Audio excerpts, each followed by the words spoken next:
got me stranded like a branch in the wind. Tell me what you long for. Oh, I want what you want. We're nearing the end of May in 2019 and hurricane season is a-comin'. The girls of WildChild have to make their way south. It's time for us to leave Nassau to New Providence Island and try to find our way to the Exuma island chain. We've suffered through some pretty sporty winds while at anchor in the terrible Nassau anchorage. Well, okay guys, so I don't know how much I've shown you in the videos of how crappy our night was last night and how crappy our morning was this morning, but we were supposed to leave today to go to to Exuma's, but it's noon. Like, a nasty storm came through this morning. We had trouble with the stern line wrapping around the rudder. It's like noon now by the time we're kind of ready to go. And given that the winds will be on the nose, there's another thunderstorm coming at 3 p.m. I don't want to be out there in shallow water dodging coral heads in the rocks against the wind and then get pummeled by another nasty storm. So we've decided not to go today. I looked at the weather forecast again and I checked the winds, and we can go anchor around the corner about 1.5 miles away from Nassau.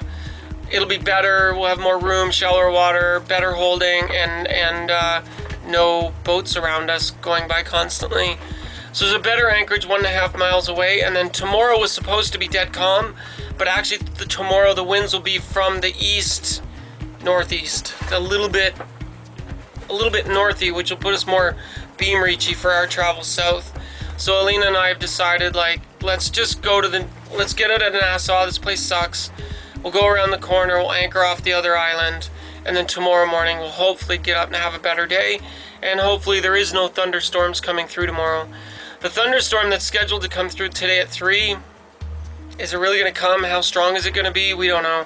I don't want to be out there with full sails up and in a storm as nasty as the one this morning was. So let's go.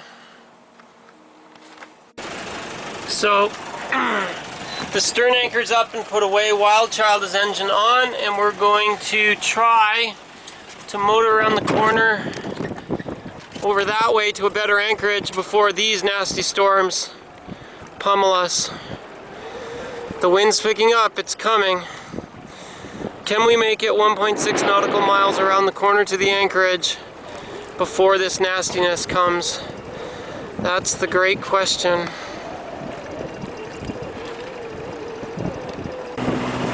Dinghy sailors. I love dinghy sailing. Look at these brave souls.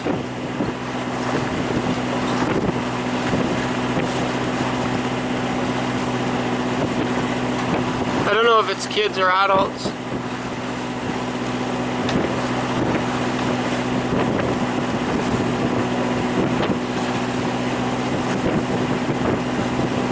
Sailing back to the Nassau Yacht Club.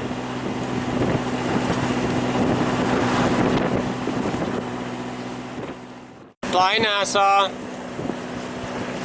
It's Paradise Island in Nassau.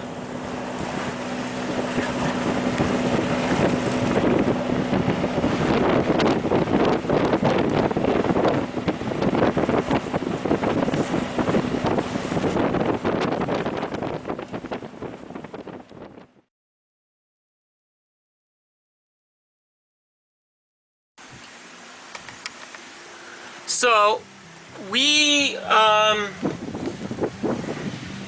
shredded another bow roller. So if you remember, in North Carolina we broke our beautiful aluminum bow roller when we lost it, and I keep replacing it with these black rubber rings that we cut, but we lost another one today. The rubber under pressure just gives up. It just can't take that kind of force. So for $50 we bought this black one in where did we buy this?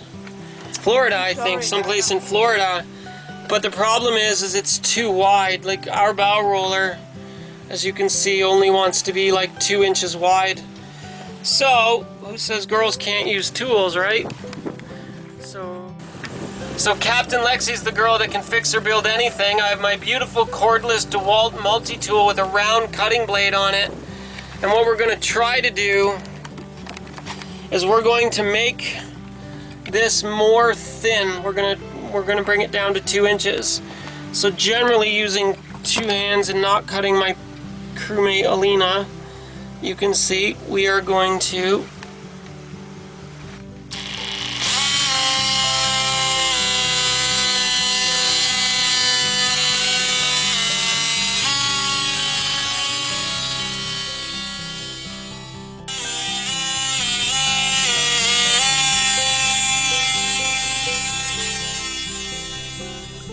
remember those people that sold you the dream that the sailing life is all bikinis, beaches, and margaritas? They lied. This is the old rubber bow roller that we were using as a replacement. Ta-da! Now we have a new hard white plastic bow roller that with some tools and some ingenuity will hopefully not crush like the rubber ones do and hopefully last longer. Maybe we finally solved the bow roller problem once and for all. I think this is our 4th or 5th time redoing this. Like, hopefully this hard plastic will be a better solution.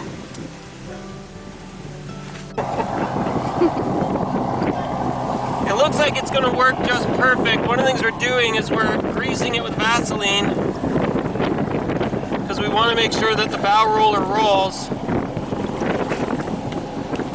And the pin just fits. We got lucky on this one.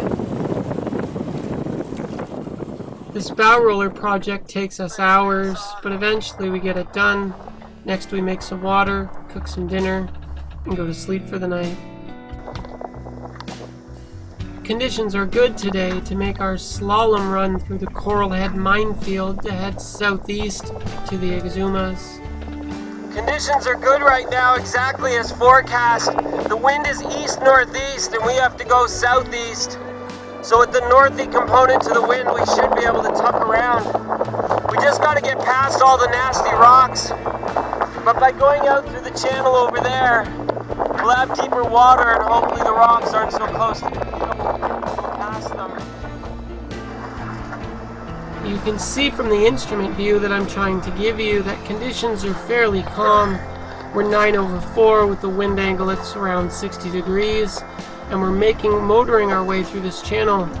But look at all those rocks. Every red dot represents a coral reef or a rock. WildChild has to get around the minefield of rocks, so we actually found we're going to take this outside channel and then curve in this way to try to avoid most of the rocks. This is the new engine panel. It shows the engine is happy.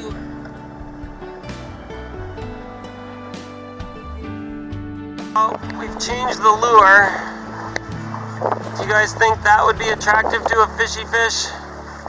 I don't know.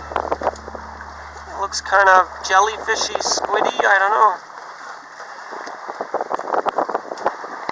Let's let it out and find out.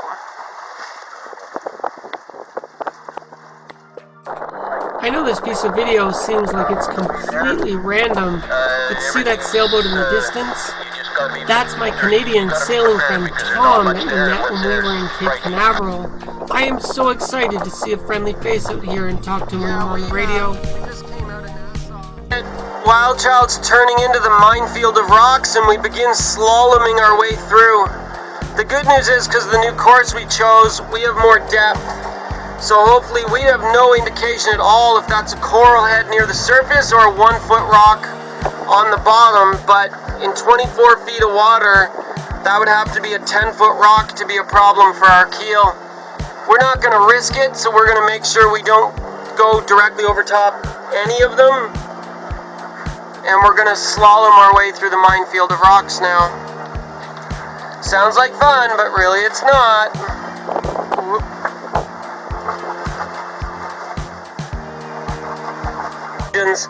The original plan for WildChild was to avoid all the rocks, go between Yellow Bank over here and White Bank, kind of come out in the deeper water between for our big keel and then come around.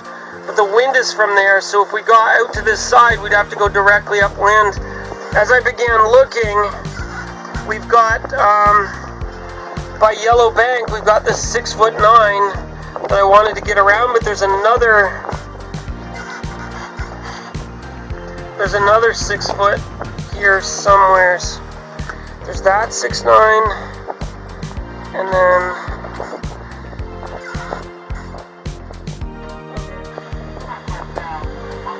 so I didn't want to go in the shoals. I wanted to go around this 6'9", go between the banks, but then we'd have to go dead upwind. I was looking on the chart plotter, and all the lines, the travel lines, you can see the purple lines are known travel routes. They're all over on this side of on the port side of Yellow Bank to the east. None of them go to the west, really. And then I started looking on the chart plotter, and the AIS shows everybody else is also crossing from here. All these other boats are all crossing that bank there. Now, they don't probably have 8-foot keels like we do, but there's all these little 6'9" that would put us too far downwind and too dangerously shallow. Theory is, this isn't actually a lot of rocks.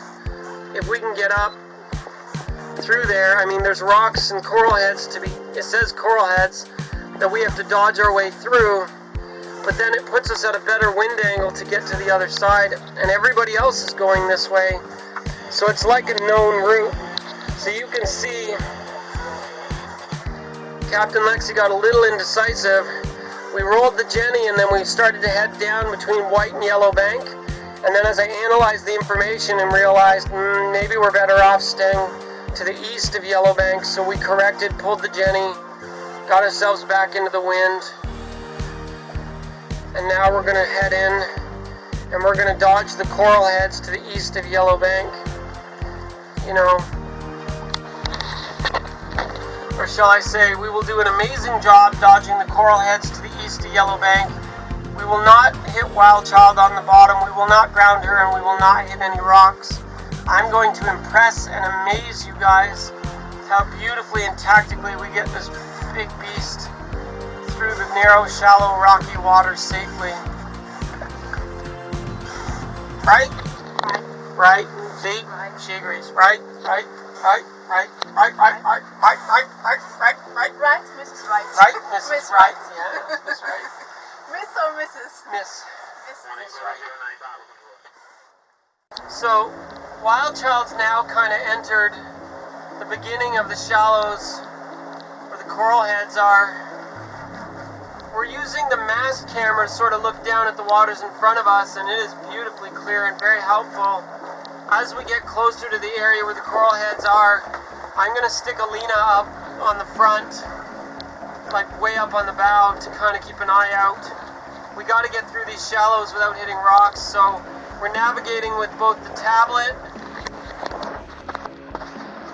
and the chart plotter.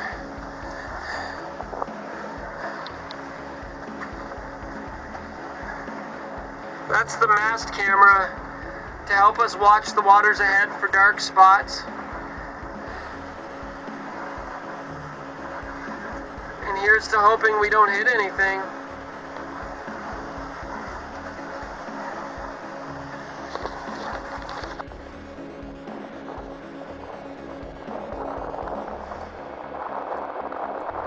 Did you see him? Did you see the ship in the distance? Did you see the coral head? Did you spot it?